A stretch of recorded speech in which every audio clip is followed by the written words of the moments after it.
My name is Emily Swillow, and I'm the Program Coordinator for the Carbon Chamber and Economic Development Corporation. And I'm joined today by Kylie Adams-Weiss, our Senior Vice President.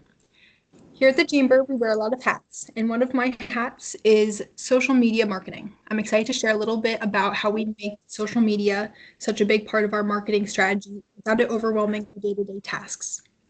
Before we dive in, a few quick housekeeping notes. This session is meant to be interactive, so feel free to ask any questions as we go, either by using the raise hand button and unmuting when addressed, or using the Q&A.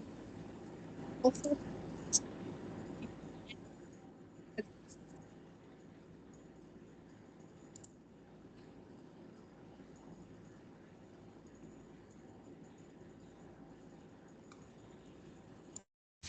before we get started, can everyone hear me okay?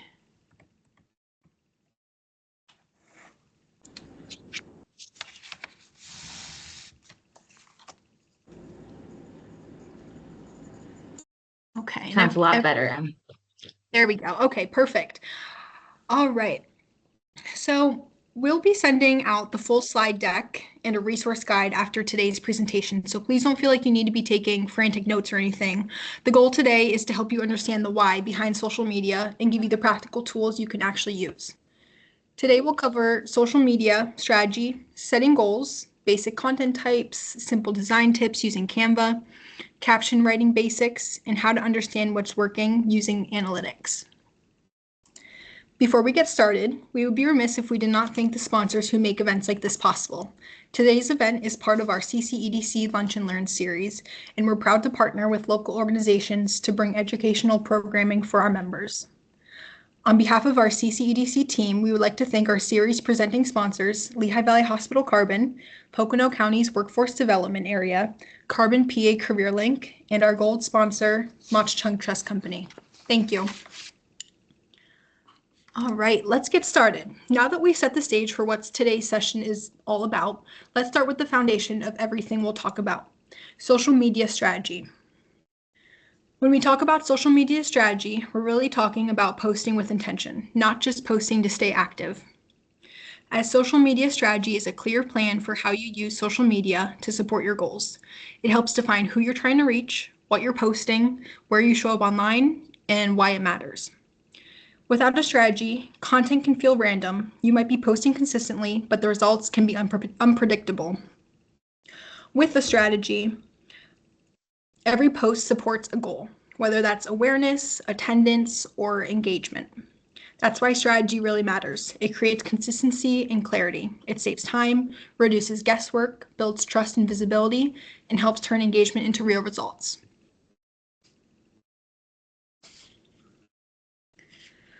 Using the raise hand button, how many people here today feel like they've been posting just to stay active before? Okay. Okay, yeah, that's not surprising. Sometimes showing up is what really matters, but strategy helps to make sure you're intentional when you do. Your time is valuable, so let's help you use it wisely. Once we understand what the strategy is, the next question becomes, who are we actually creating content for? Before we go any further, this slide is one you may want to hang on to, because these questions can be reused again and again for your social media. Not every post has to reach everyone, and that's actually a really good thing. Knowing your audience helps you choose the right platform, the right message, and the right tone. The more specific your audience is, the more effective your content will be. On the screen, you'll see a set of questions we recommend using anytime you're planning content. I'm going to give you a minute here. If you want to write these questions down, take a picture of the slide, or make a note to come back to it later, now is a great time to do that. Because these are the questions you're going to want to reuse when you're making your content. So take a minute, answer these questions for yourself, jot them down on a post-it on your desk or write them in your notes. Just brainstorm your answers. We're going to use these answers as we generate content later in today's demo. So I'll give you a couple seconds here.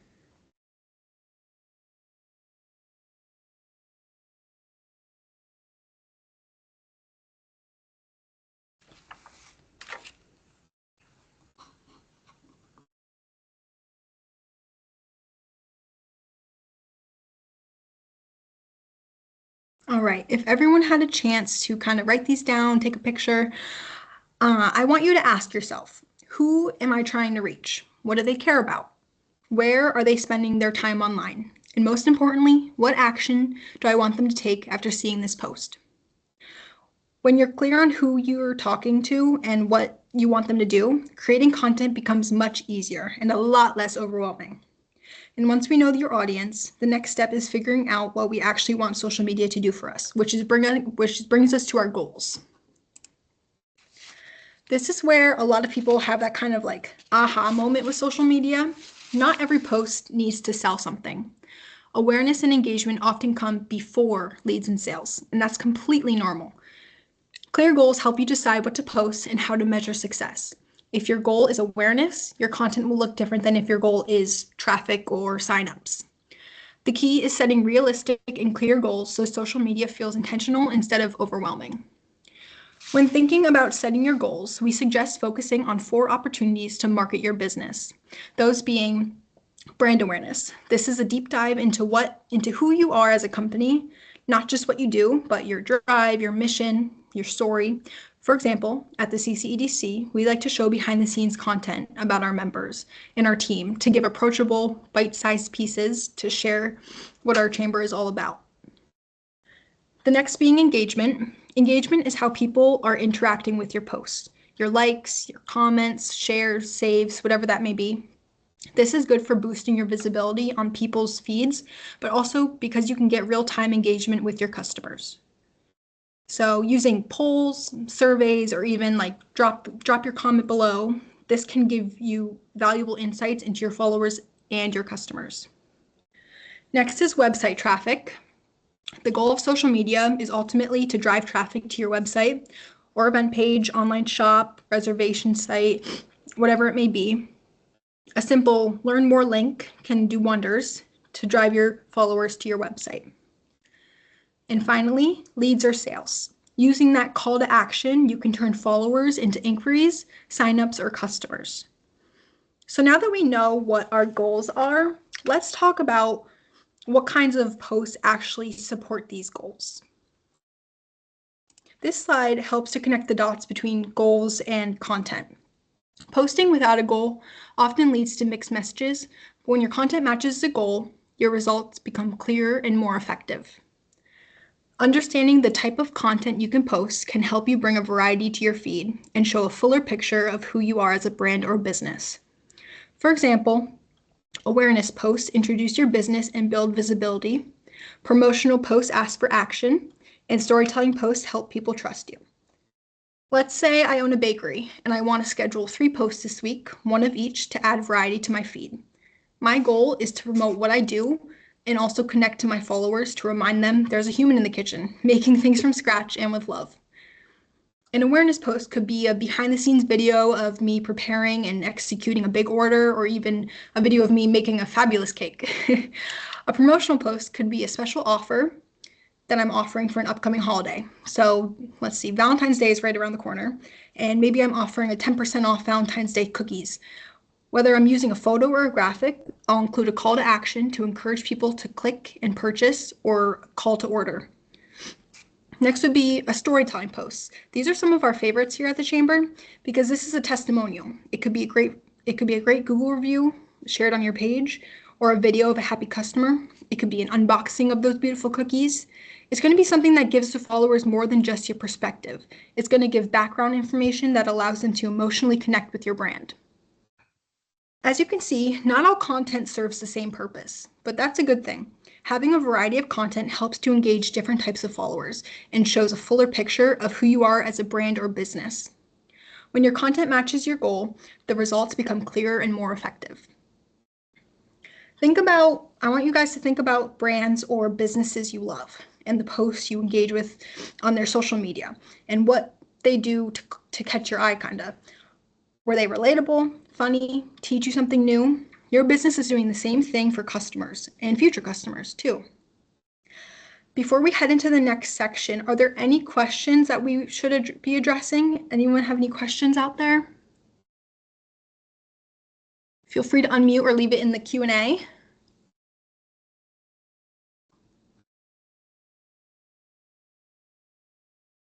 And Kylie, if you could keep an eye on the Q&A and let me know if there's any questions that come in the next couple seconds.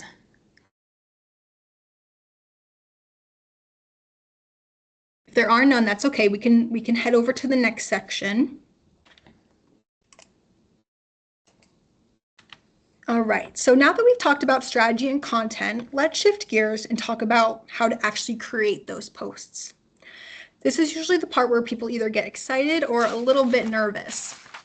So professional looking graphics really don't have to be complicated or expensive. Consistency matters more than perfection.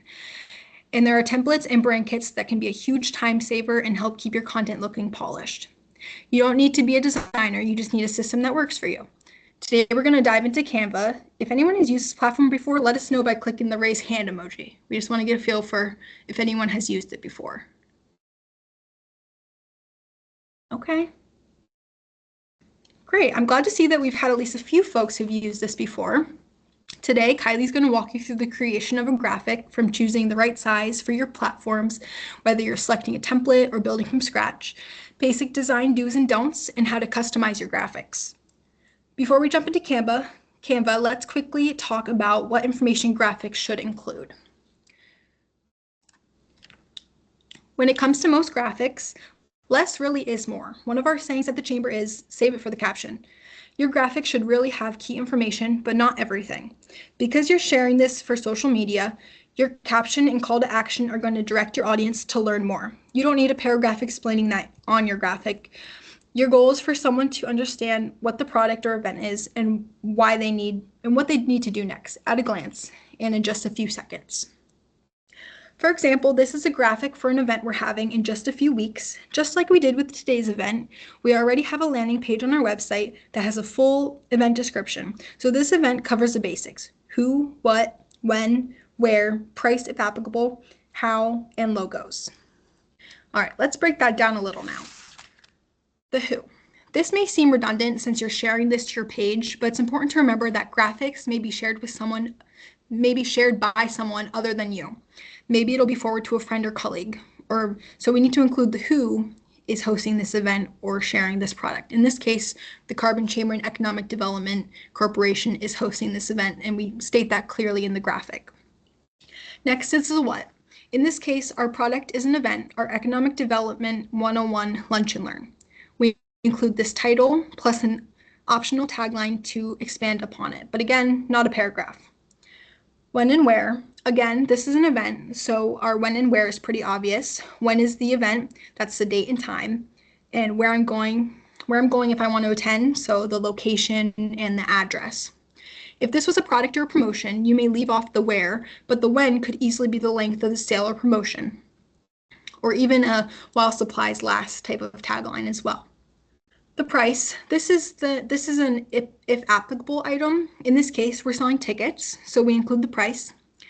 If it's a product or service, you might leave this off and direct people to book or shop on your website. For example, if you're a salon owner and promoting a new stylist, you direct them to your menu of offerings, but maybe include what they specialize in. Maybe that's cuts and colors for women, for example. Next is your call to action. We've used this term a bunch today. Your CTA is how the person is going to do what you're asking. In this case, RSVP at our website. This could be a phone number or call to book, or simply learn more at your website, depending on what you're offering. Finally, logos. In our case, this is where our sponsor logos may be included, but it's always a good idea to include your logos when advertising your business. That's the brand recognition we're going for here. All right, so now that we kind of know what needs to be included, let's actually make one together in Canva. I'm going to turn this over to Kylie, and she's going to walk you through how the steps to make an effective graphic. Take it away, Kylie. All right. Thank you so much, Emily. Thank you so much, everybody, for being here. Now that we know what is going to be included, we're going to kind of walk through graphic design 101 here. Graphic design is one of those things that is super intimidating to a lot of folks, but it doesn't have to be, especially when you have products like Canva to help you create post-ready graphics in just a few minutes. That being said, practice does make perfect. In my role here at the Chamber, I've easily designed hundreds of graphics for our teams across Carbon County and the Lehigh Valley. So if I'm moving quickly, don't be intimidated. You can take your time, play around with the platform, and learn at your own pace. But if you have questions while I'm working, don't hesitate to have me pause and ask me to explain in more detail. So the Chamber uses a paid Canva platform, but for our purposes today, I've created an account to show how user-friendly it can be without spending a penny. Today, we're going to cover just how to create a design. We're going to look at design and templates that Canva has to offer, fonts and branding, how to use shapes and different elements, and how to upload logos to your graphics, as well as resizing for different formats. So on my screen here, you can see that this is kind of the Canva homepage. To create a graphic, you're going to simply hit that create button at the top left corner, and it's going to give you lots of options. Today, we're looking at social media. So under the social media tab here, you can see that it gives you different formats for different size posts. You can also look by the platform that you're looking to post to. So if I'm looking to post to Instagram, it gives me all the specific sizes that are great for Instagram. Canva is really good as well if you're looking to create print documents. So maybe you want to make a flyer or you're putting together a resume, different invitations, or under custom size, you're also able to make custom sizes that work for your business. If your website needs a specific header, or you want to be updating your Facebook header, or maybe you have a newsletter that you want to make a banner for, this is a great place to do that because you can format it to exactly what you want it to be, whether it's by pixels, inches, centimeters, whatever that might be. But for today's purposes, we are going to start with an Instagram post. We're going to do the 4x5, which is for our team the most user-friendly. It's going to be also the most transferable of between different platforms. So in terms of social media, it's a shape that people's minds are very comfortable with. It's just something that we see very regularly. And on top of that, that particular dimension, if you want to go resize it later, it's a really easy one to resize. I'm going to show you a little bit about what I mean by that soon, but what you would do is click this button right here. However, I already got started because I want to make sure we are being cognizant of your time. So I have a sample graphic right here that we're going to work with. So we are looking at creating a graphic today. So what I'm going to do, as you know, the Chamber runs lots and lots of events. So we're using this as an example, something very straightforward and very simple for us to kind of throw together here. But Canva gives you a lot of options. You have the option to create something completely from scratch. You also have an option to use templates to build a graphic. So in this case, this is basically the goal. This is where I'm heading. This is the information that I want to have on my flyer here, but I'm going to have just a blank canvas for us to get started with. You click on this side here under design. You can see that there's lots of options for templates. And like I said, we're having a happy hour event. So I'm going to search for happy hour. And in that, it's going to give me lots of options. These are all for, if you have a paid account, you can kind of see this little icon here with a little crown on it. If you have a paid account, all of these things are included in your account. But as you can see, there's plenty of options that you can have without having a paid account as well. You can scroll through and find something that you like, maybe something that's, just kind of looks really cool or something that fits your brand. In this case today, I'm just going to click this one and use this as our template for today. So already, if I fill this in, that pretty much has everything that Emily covered, right? So and for today's purposes, I'm just going to copy paste because I'm a slow typer. So I am going to copy in our who. To adjust your fonts when you're doing that, you can drag that font box out. You can make it bigger, smaller, include it on your, however it's going to fit in that space. Attach the pub. And I'm going to adjust those fonts, make sure it's in there. This little center thing. This isn't actually centered. So we're going to center that there and make sure we're keeping everything kind of consistent. So what I'm doing here is you can have the option to align anything on this and it's going to help you do it. Canva really makes it super easy that you're not sitting there clicking and like moving things really like pixel by pixel. You can just take those elements and move them. It also has, you can kind of see where those lines, there's giving you guides, things like that you could be utilizing as well. One little tip and trick that we would definitely suggest is having all the information that you need to have like in this particular thing, our where, our when, our price, the call to action in its individual lines. Human brain is pretty simple. We're really just, very pretty monkeys. And so we want to make sure it's very easy for us to read and keeping it as simple as possible.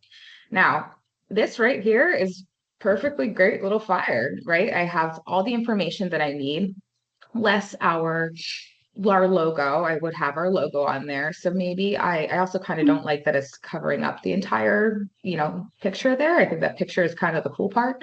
So I can move those elements around.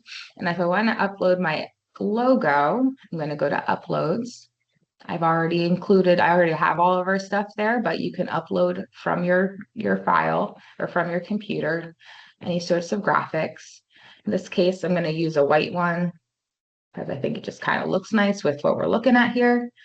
And there we go. In about 2 minutes, I have a graphic that I could download and start sharing. So templates are a great place to start. It's somewhere that you can kind of get your feet wet. You can kind of get comfortable with using Canva without, except for that little line. So you can see there, I made a mistake.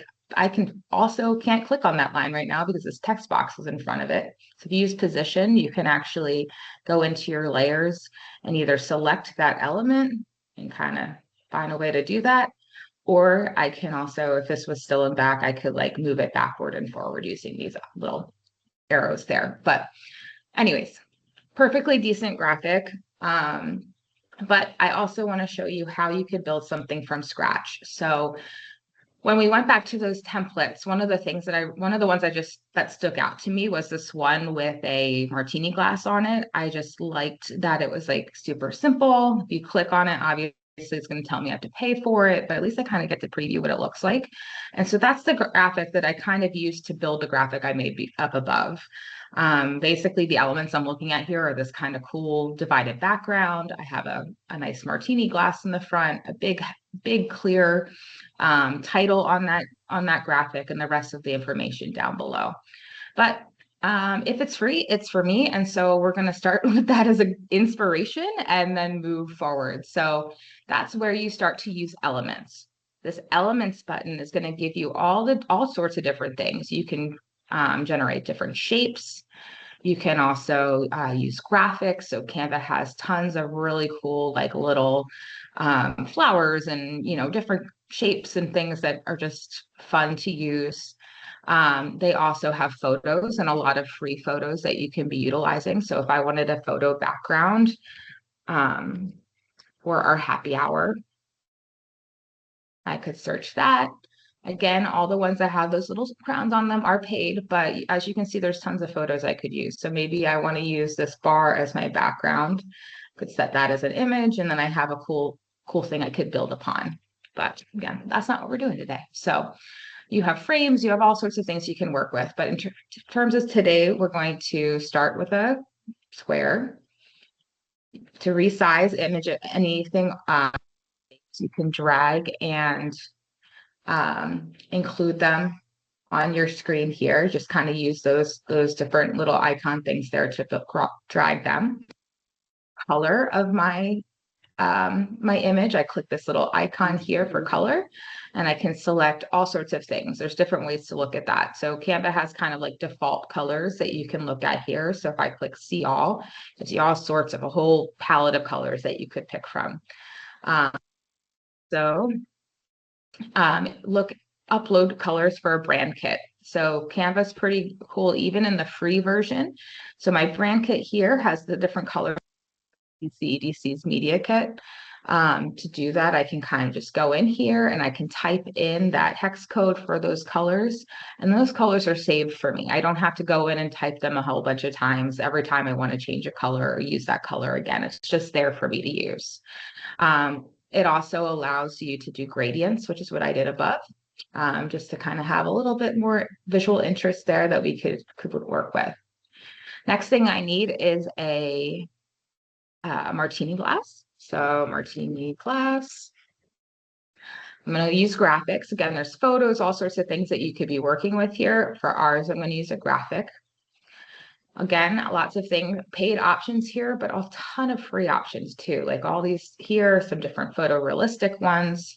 I'm going to use this one right here because it is, I don't know, cute and kind of playful. And I want people to come and have a good time at our happy hour. So I have our martini glass, and now I'm going to add some text. So in the paid version of Canva, you could actually add specific fonts if you have ones that are associated with your brand.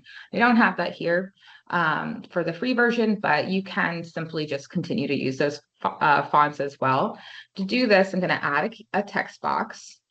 And you can see it's going to give me just a little thing here. And again, I'm just copy pasting because we want to make sure we have plenty of time for questions. I'm going to add that there. I'm going to add my text box for the happy hour. Happy hour. Whoopsies. See, this is why I type text and copy paste hour. We have this here. I wanted a kind of a playful font for this because I have kind of a playful image. So you kind of want to make sure your fonts are going to be something that matches your image as well. Having a really formal looking font would not necessarily kind of go with the vibe of this flyer so far. So I have my happy hour. Oopsies. What I do. Can copy that at the pub. This was a little bit smaller. And then I made it pink because I want that to I want to highlight where it's going to be. Once I have where I want it in the picture, I'm also going to combine these elements. It makes it a lot easier for me to go ahead and, kind of make them work with that space a little bit more. One thing though that I don't like right now is that that cocktail skewer is like interrupted by the B. It's kind of unclear there, or kind of complicates it. So I can actually crop this. All I have to do is just drag that down, and now it's no longer an issue. You could also add a white box or something to cover that up too, but that's kind of the way that's how we're gonna do it today. We're also going to, so now I need this section here, the who, what, when, where, why, all of that. So in this case, I'm going to go back to those shapes and add my box with that information. Kind of have that centered. Again, I'm using those guidelines a lot. You can tell in this case, I'm actually going ahead and like centering a lot of things. I'm gonna add a border to it, just makes it a little easier to see it. And of course, I don't want it to be that weird orange color. So I have that there. I'm going to go back to my text box, bring that down, and I'm gonna copy paste everything I have here into that text box. Again, I can drag that to fit it into that space better. And really the only thing I have left is to add my logo. So easiest way to have logos on a flyer is to, most people, if you're using other people's logos, you should have access to having something with a clear background. If you're using other people's logos, sometimes they just come with a white background. And so having a white strip on the bottom of your flyer makes it a little easier because then you don't have to worry about removing the background of images. I'm going to add our logo and put it into that strip. Because we're proud partners of the chamber, I'm going to add that there. I'm also going to group those so I can move those together. And there we have it. We have a very simple flyer. It has all the information, all using free elements. Except I forgot that little line there. Almost made the exact same flyer from before. All using free elements to make this. One of the things then that's really important is making sure you're sizing the content for where you're sharing this. So I could very easily go ahead and download this, to download any graphics that I have. I can hit this share button and download it at whatever file type that I want. So if I want it to be a JPEG, that's really easy for sharing on social media. If I wanted it to be a PDF, if this is a flyer, it would make it a lot easier to print on your printer. But to make it really effective, we want to also make it the right size for the right format. So if I wanted to share this graphic to my stories, if you have a paid version of Canva, you can resize directly here. You could actually go through here and you can see all these different great options. You could put in the same sizing that we looked at before. But I'm using a free version. So to create a new size, I'm going to go back to the home page and I'm going to select the size that I want. In this case, I'm going to make it a story. Because people look at your stories probably more than your feed. That's just a free little extra little thing there. So now I have this size for the right type of content. I'm going to go back to my original design and I'm going to simply select everything that I use there. I'm going to hit copy and I'm going to go back to the new one and hit paste. Same images, all the same graphics, all the same fonts, all the things are there that obviously it's not the right size. It looks really wonky right now, but I can start to drag that to make it fit within this shape. So in this case, I'm going to just kind of quickly move all these pieces down and then move all this up. Oops, let's do this first. Move this up here and have our, oopsies, that's a little big. And within literally 10 seconds, I have a new graphic that's sized specifically for that story. So that is kind of our very quick basics overview of our how to create a graphic. Emily, if you could bring us back to the slideshow, I'm just going to go a little bit into do's and don'ts in terms of graphic design.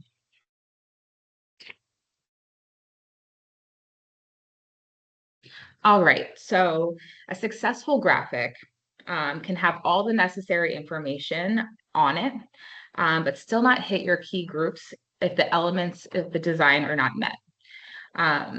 So a few reminders that we suggest following as you start playing around in Canva. We do say that it's important to limit the number of fonts on your graphic and keeping them consistent with your branding or the design of your graphic. So as I mentioned, the CCEDC has 2 or 3 fonts that are kind of our go-tos. That's not appropriate for every single graphic. But in this one, I kind of picked a playful font because of the playful image. Had I had a photorealistic graphic of a martini glass, I would have likely picked a more serious font. Using multiple fonts in one image can be difficult to read and distracting to the viewer. So keeping that limited to 2 or 3 at most, really only using that third as a visually necessary to highlight something important. Then keeping colors consistent and paying attention to readability. So even within this slide deck, our color scheme has been consistent across all the different slides. We also want to make sure the colors and fonts are high contrast so that they're easy to read, like black on white, or is going to be much better than a yellow on white, for example. Using design elements intentionally. So Canva has all those super cool design elements, flowers, prints, textures, making sure you're choosing ones that support your design, not just because you like how it looks. You want to make sure that your copy is clear and not cut off. And this goes for logos as too. And when I say copy, that's your text on your graphic, as well as making sure if you have a URL on your graphic, it's very simple. Whether it's your website, it's going to be your website. It's not going to be your extension. And finally, logos. You have a white background for your logo. We showed you how to have a white background for your logos, but if you choose not to do so, making sure you're using a PNG file with a clear background is going to make all the difference. So we can go to the next slide. Here I have a do and don't example. Both graphics contain the same content, but one is much more clear to the eye and visually appearing. Looking at the graphic on the right, you can see that the happy hour line is cut off and the font is inconsistent with the graphic. When you go into fonts, they call serif fonts the ones that kind of have those little T's at the end, and then, or, the little hooks at the end, like the hooks on the H's here. Sans serif are going to be ones without those. A light green font is hard to read on a white background. So at the pub section or in the box with all the information, using a darker or higher contrast font, say that again. You're cutting out a little bit. Can you repeat that last part? Sure thing. So going into the light green font, where you're looking at where it says at the pub or in the information box at the bottom, it's really hard to read on that white background. So using a darker or higher contrast font, like the salmon colored pink on the top or the black in the info box, makes it much easier for your audience to read. We also have elements in this graphic that aren't working. The cocktail pick is interrupting the pub line, which could easily be cropped. And those those flowers are super fun, but they don't really serve a purpose. An alternate, if you wanted to include flowers in your design, was maybe to add a floral background and play with the transparency, but generally speaking, less is more. In terms of the info box, the ticket price is off to the side and away from the centralized information, and the font is totally a different font, making it 4 fonts in this graphic. To fix this, we would change the font back to a readable color, add the price back into that information box, and also make sure that the font is consistent with the graphic. It's hard to read because of that green font, but the font in the URL or the website in the font box is for the event landing page. A simple URL, which is like carboncountychamber.org, is going to be what you want to have there. Personally, I'm not going to take the time to type every single character in that lengthy URL into my web browser. So making sure it's a shortened and clear URL in the graphic and using a URL in your caption is where you're going to go next. And finally, logos. Those white backgrounds are floating in space there. If I could fix this by adding the white strip or by uploading graphic or logos with clear backgrounds and placing them strategically within the design, kind of like I did on that template. While both graphics have all the same information, our goal is to make sure that our graphics are clear, on brand, and easy to digest for our audience. Before we move on to scheduling, I know we covered a lot. Does anyone have any questions?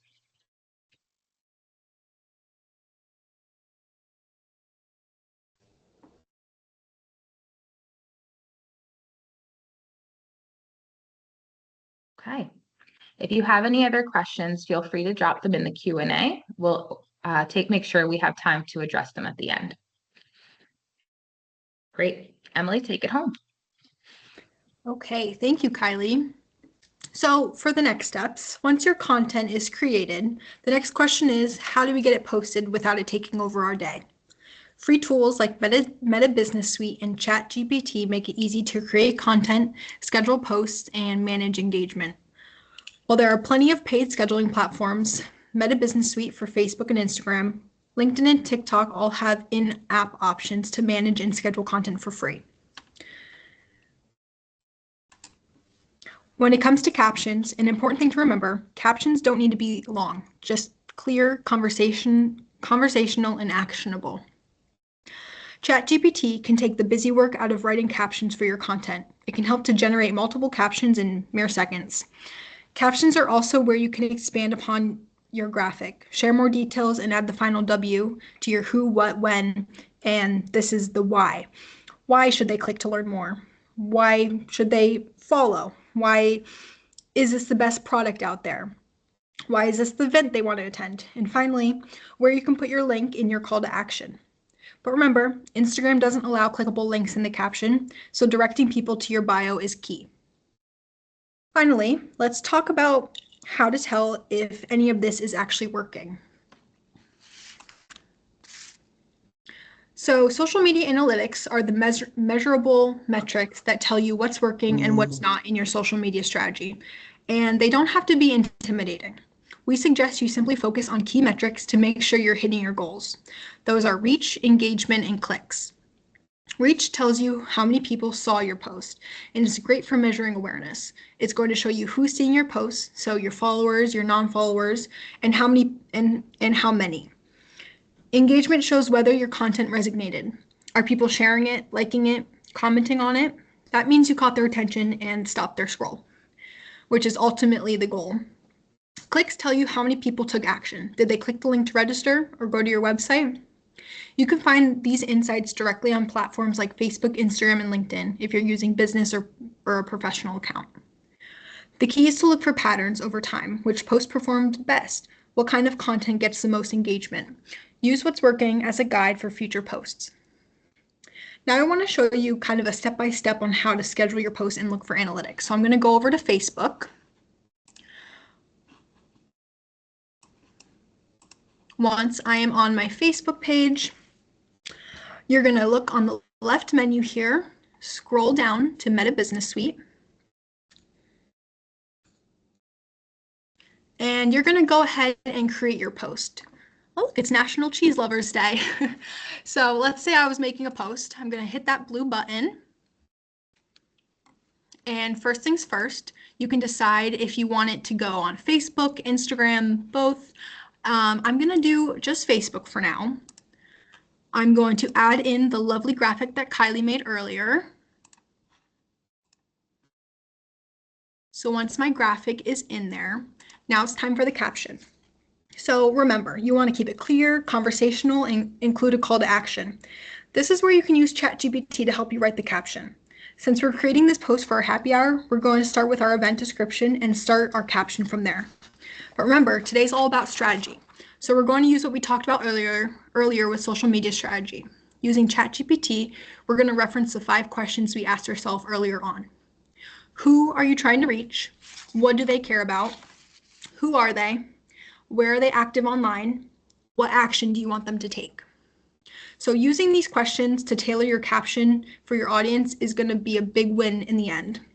With these questions answered, our simple prompt could be, and I already have it in here for you guys, so just to see what it looks like on ChatGPT. So the simple sample prompt could be, I want to write a caption for Facebook for an event. I'm looking to target adults ages 21 to 65 who are interested in networking and growing their business in Carbon County. I want them to register at www.carboncountychamber.org. Here's the event description for further details. You're going to copy and paste your event description, and you're going to hit submit. And then once you know who you're reaching, what they care about, where they hang out online, and what action you want them to take, your caption stops being random words and starts being a message that really connects with the audience. It grabs attention, speaks to their needs, and encourages them to act. So I got a ton of different options down here that I can choose from. I can choose one of these, or I can customize it to what I like. I like this first option, so I'm going to go ahead and take this one. And I'm going to bring it back into Meta Business Suite. Paste it there. I can tag people by putting the @ symbol and then finding them. So let's say I wanted to tag myself here. I could tag the pub if it was a real place. So once I have my caption, got the call to action right here, I'm going to go down, scroll down. You can either hit publish if you want it to post right then and there, or you can schedule it. So if you go ahead and pick a date and time, let's say I want to go out on Wednesday at, I think noon's a good time. That's kind of the time people are on lunch, you know, they're maybe sitting down scrolling on the phone for a minute. So after I do that, I'm going to go ahead and hit schedule. And then once that's scheduled, your post will automatically publish. So no reminders or manual posting needed. This is a great way to batch your content and save time during the week. As you can see here, it's scheduled, ready to go tomorrow at noon. So this next part, I kind of want to walk you through analytics. So if you go back over to this side menu here, scroll down, you're going to hit on Insights. And here you'll see an overview of our performance. You can filter it by time frame, such as the past 7 days, 28 days, or a custom range. If you click into a specific post, so if you scroll down a little, click into a specific post. This is one of our most recent posts. Kylie went to grab lunch with her dad in Palmerton at one of our member spots. So I'm in this post. You'll see the reach, the engagement, and the clicks. This is where you'll start to notice patterns. Which posts are people engaging with? Which ones are driving clicks? The goal of analytics isn't perfection, it's more direction. In super simple terms, if something performs well, do more of it. If something doesn't, that's okay. You've learned something from it and can pivot to a new direction. So use analytics as a guide, not so much a grade. All right, so that's going into like a specific post, but there's one more thing we really want to hammer home here. So if you go back up to your dashboard, if you see here, our Facebook page got nearly 91,000 views in the last month. Our page has just shy of 7,000 Facebook followers. Obviously, just a few less than 91,000. We draw your attention to remind you of a few things. Because we reached 91,000 people doesn't mean we sold 91,000 event tickets or joined 91,000 new members this month. If that was the case, Kylie and I would both be filing for early retirement. But we did reach 91,000 people, which means they know that we're here now. That's 91 potential new relationships for our organization. Put that in the win column. Of those 91,000, 72%, which you can see that number here, 72% were non-followers.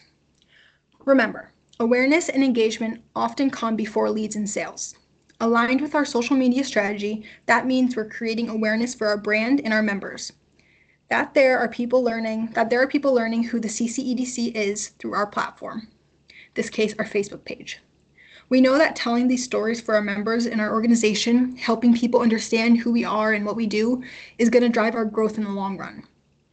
As we said earlier, not every post needs to sell something, but every post should be selling your brand. Finally, the key is setting realistic and clear goals so social media feels intentional instead of overwhelming. While we're highly strategic with the content we are putting out in the universe, the algorithm is still the algorithm. By creating content built on our goals and using language for our ideal client, we're building brand awareness, creating engagement for our community, and eventually driving people to learn more on our website and maybe even joining the chamber or using our economic development resources when they need them one day. If our content supports these goals, no matter who hits in that 91,000 people, we know that they're the right client for us. We're planting the seed for future relationships. While you can't perfectly predict the numbers of people you'll reach, clear goals will bring you the right people to drive your growth in the long run too. That, my friends, is why looking at analytics and using it to determine what works really matters. At this stage, that is all we have. We're going to open it up for questions. I'm going to stop sharing. So if anyone has any questions, feel free to turn your cameras on, unmute yourselves, type in the Q&A if you prefer, and we'll get those questions answered. And feel free to stay on. We're here to help you. So please let us know your questions.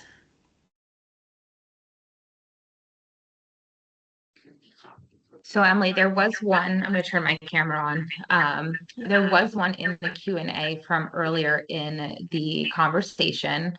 Lee asked about how much is too much in terms of posting and at what point are people tuning out on their posts? Sorry, Kylie, you're cutting out a little, but the Q&A section. No. Right. Maybe I'll turn my video off. Maybe that's not a good idea. So Lee actually asked earlier about how much is too much to post and at what point are people tuning out?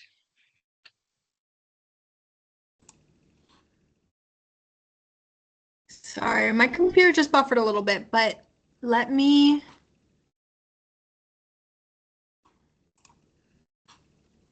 try opening the Q&A. It's loading. I'm sorry. Okay. Kylie, could you repeat? Sure thing. So the first question that was asked in the Q&A was about how much posting. So how much is too much and at what point are people tuning out?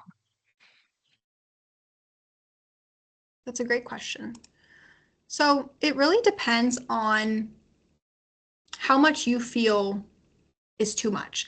Like if you're posting just to stay active, that's one thing, but you know, you don't have to be. You don't have to post just to post. So it depends on your business and your goals and what types of posts you're posting. Um, so maybe it's 1 to 2 times a week or 1 to 2 times a day. As Kylie mentioned earlier, leaning into those story posts is important too, because oftentimes people will click on your story. Like if it's Instagram or Facebook, people will often click on your story more than they're scrolling their feed. So it really just depends on your brand, your content that you're posting, and if it's something that you want your followers to be seeing in that point in time.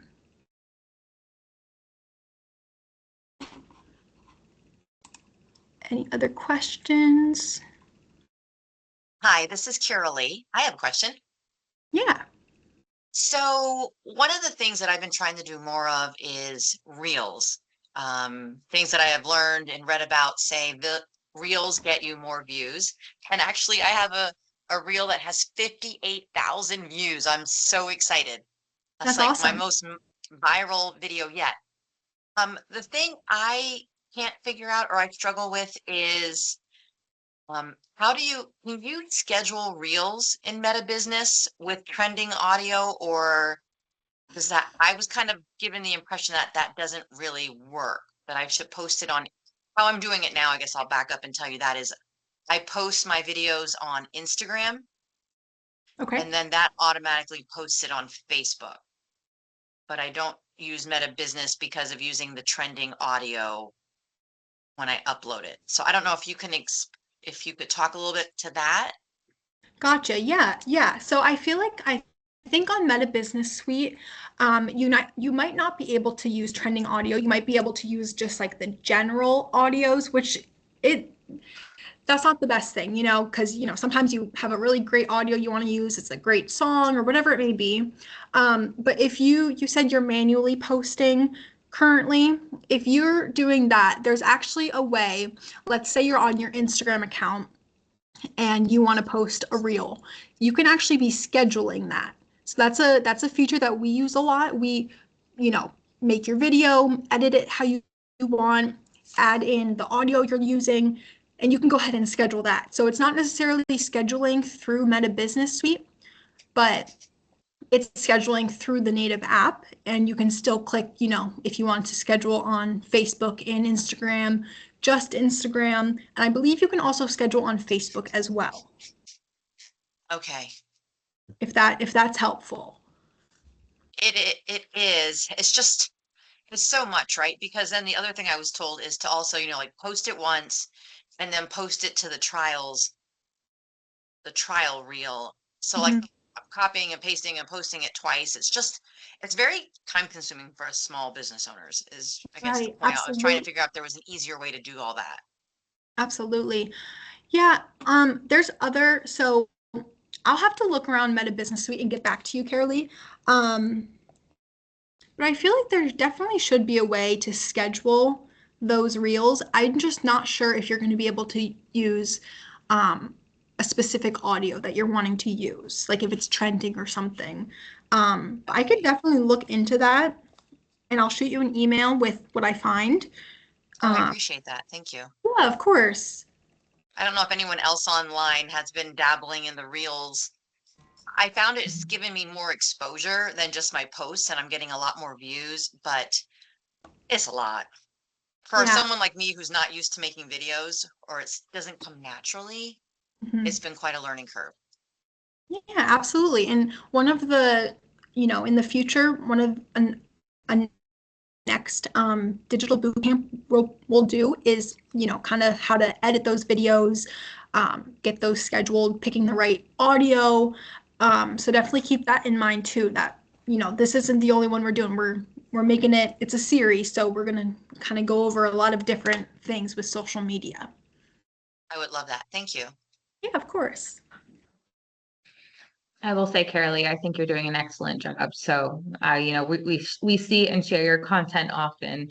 So don't, it might feel overwhelming, but don't beat yourself up. I think just doing it is the first step, right? Like it doesn't have to be perfect. And Emily kind of touched on that. It doesn't have to be a winner every time because you never know who's going to see it and you never know who's going to share it and what that share is going to show to other people. And it's kind of social media is kind of the like kind of that I don't know, not whisper down the lane, but like word of mouth now, right? It's our way of, you used to lean over your neighbor's fence and say, hey, did you go to this new restaurant that I heard about? But now it's, hey, let me share a post about from that restaurant or show a picture I took there or whatever that might be. So don't discount yourself. You're doing a great job. Oh gosh, Yes. well, thank you so much. I appreciate that. And actually, the one learning that I just had the other night, we're doing this fly fishing weekend retreat at the village that I've been putting out on social media. And I really wasn't getting much traction. And my 20-something-year-old son said, Mom, why don't you post it to some fly fishing Facebook groups? Oh my God. It's a, The action I've gotten in it's a 24 hours great from advice. doing that. Yeah, I just had two people book, and I had another gentleman say he wants to come just to fish because he saw that ad. So that's kind of That's a awesome. new thing on my radar. And I don't know if that will be something in the future too, is like travel groups or whatever Facebook groups fit your industry that you're in. Is Mhm. definitely, it was definitely worth the 20 minutes that I joined a couple fly fishing Facebook groups Sunday night, from the traffic I got. So that's one of my learnings I'll share with everybody. Yeah, that's awesome. We're joined at in a bunch of the local groups, like in the know groups, and we're always sharing our events. So that's another resource you can be using if you have any community events or are looking to give your services to, any area. You can be sharing your posts in those Facebook groups. Those are really a great way to get your content out there as well. Great. Thank you. Yeah. Are there any other questions here? Emily, someone asked in the Q&A about stories being more effective. Can you talk a little bit more about that? Yeah, absolutely. So we find that our story posts get a little bit, like, not a little bit, much more engagement than our feed posts. And that we think that reason being is because, you open Facebook, you open Instagram, that's kind of the first thing people are seeing. They're seeing right at the top, they see your stories and they can click on them and see what you're offering or see an event you're having, a promotion. And, sometimes people click on it, they scroll out of it, and then they leave Facebook. Sometimes they don't get the chance to scroll on the feed. Sometimes same with Instagram. Stories are right at the top, right when you open the app. They're clicking on the story, they're looking at what it is. Maybe they scroll through a couple of different stories, and then they might be exiting Instagram. They might not have the time to kind of scroll on the feed, if that makes sense. So we find that stories are sometimes a lot more effective. They get much more views than our feed posts. So we try to keep it to, if we have an event coming up, we like to post them on the story as well to get that out there to make sure people are seeing it in all forms. I think it's an important thing to remember too, like, well, there's two points here. So as you post to your feed, you can also share that to your story. So if you, even if you're just doing it directly from your phone, you could share that to your page's story and it's going to direct them to that post, which will have the link to register or to purchase or whatever that looks like. So that's one thing that we definitely do a lot of here is as we post, we go in and even if we post a reel, we'll add it to our stories later that day. So making sure people are seeing it that way. And that kind of hits more directly our followers than our non-followers. But the other thing that, just to kind of make another observation is understanding if you're looking at your ideal client, right, and understanding how they're using social media, that's going to help you to kind of understand what works best for your page too. And I think, and maybe Emily and I are terrible examples of this, but we both really live the way that we work is how we live, right? We both want to support local, and we are really dedicated to our community. And so the way that we use social media is to make sure we're getting that out, right? And we're looking at it as if we're almost advertising to ourselves in a lot of ways.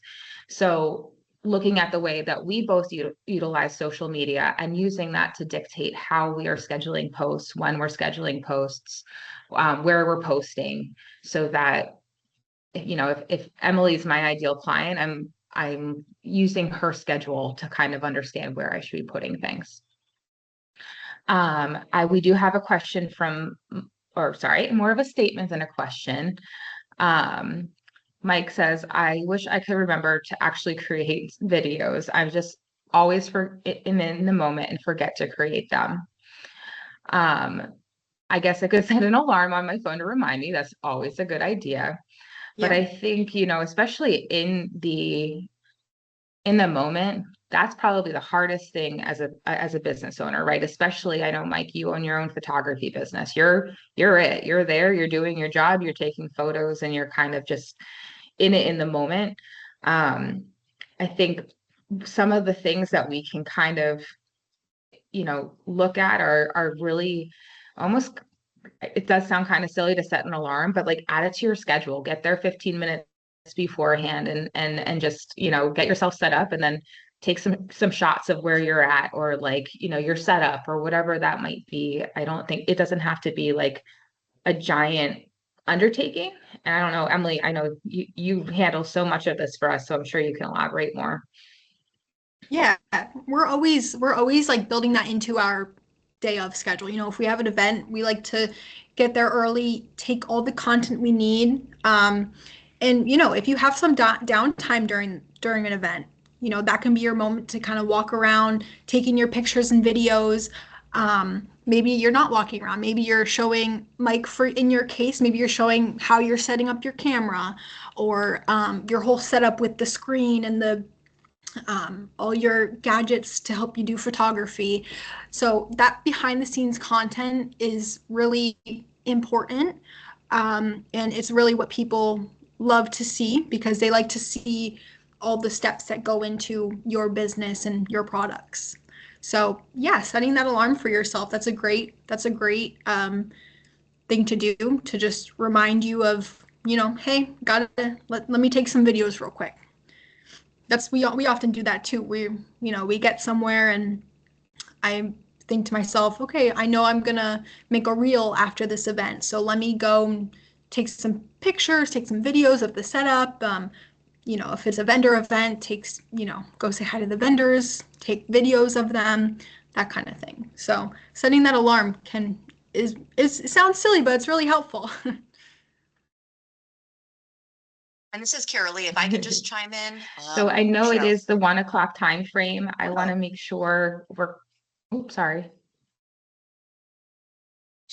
no, that's okay. This is Carol Lee. I So just wanted to sorry. mention for the videos, I just bought this handheld like tripod selfie stick, and it's really easier to make B-roll for your videos. I didn't know anything about this, and the one I had before was really big. I got it on Amazon. So these things on the bottom come out, and it has made me make videos more because I have it. Look at my little demonstration here. It was like $20, worth every penny. I love that. Yeah, that's awesome. That's a great addition. I think there are so many little tools like that. And I know Emily alluded to it already. Our next one's going to be on video, because that is such a powerful part of social media. Even, we have mini mics, I think ours were like $12 on Amazon. So, these are things that are going to help elevate, little tools that can help elevate your content, without investing hundreds of dollars, or, maybe in the long run, you're able to hire someone in to do some of this for you, but it's not always approachable for everybody. And it might not be something that's realistic even in the long run. So, we want to be cognizant of your time, so feel free to hang on as long as you want to. We have a few more questions. We're going to definitely answer them. But as we kind of hit this 1 o'clock time frame, if there's things that you think of after this, feel free to email Emily or myself. We can walk you through them. We're also going to include the Q&A kind of questions in our follow-up as well, so that you can kind of see some of those answers. Um, but we're going to keep going. But for those of you who need to jump off, we just wanted to thank you so much for being here today. We are excited to start this series, and I think the great conversation that we're having now is really the reason we're doing it. We want to make sure we're learning from each other and making sure that we're doing what we're doing and making life a little easier for everybody. So, but I just want to say that before, in case you do have to jump off, we do have another question in the Q&A, and that is there an option to create a link or action to post an event to calendars? Melissa, is that more of a link in bio, or do you mean a link to, can you elaborate maybe a little bit on that for Yeah, us? so what I was thinking was, is there a way to, if you're having an event that you're advertising and someone wants to say there's a craft fair this weekend and they want to add that to their calendar, is there a way to put that active link in there so that it does add to their calendar, that they get a reminder ahead of time?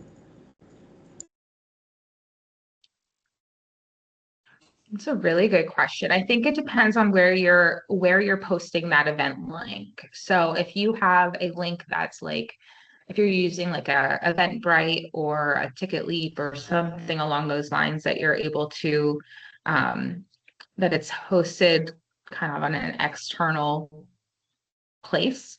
Oftentimes they will have those links, those kind of reminder links on those pages, that you could copy that link and add it to the caption. I think, in terms of, I even think about our system, Emily, we have there's a remind button on each of our events, that if people haven't registered but they want to, they can click that link. We could probably use that link and include that in the caption if we wanted to do so. I think also Yeah. Facebook events do allow you to also add directly to your calendar as well. So if you are hosting your event on Facebook, there should be like a save or an option to do so.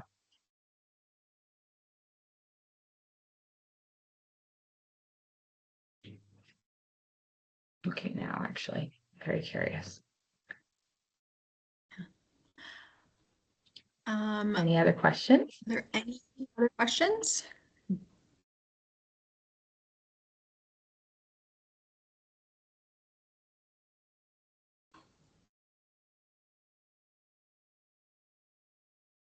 Okay. Well, like we said, if any other questions come up, please feel free to email Kylie or myself. We want to thank you all so much for joining us today. On behalf of the CCDC team, we appreciate your time today and learning with us all about social media, and hopefully you can start implementing these ideas in your own social media. Thank you all for joining us, and if you have questions still, please feel free to stay on or type them in the chat.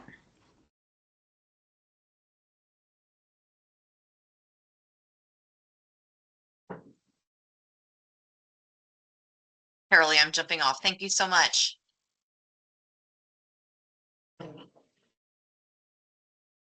Of course. Have a great rest of your day, Carolee. All right. Okay. I'm gonna end it. Okay.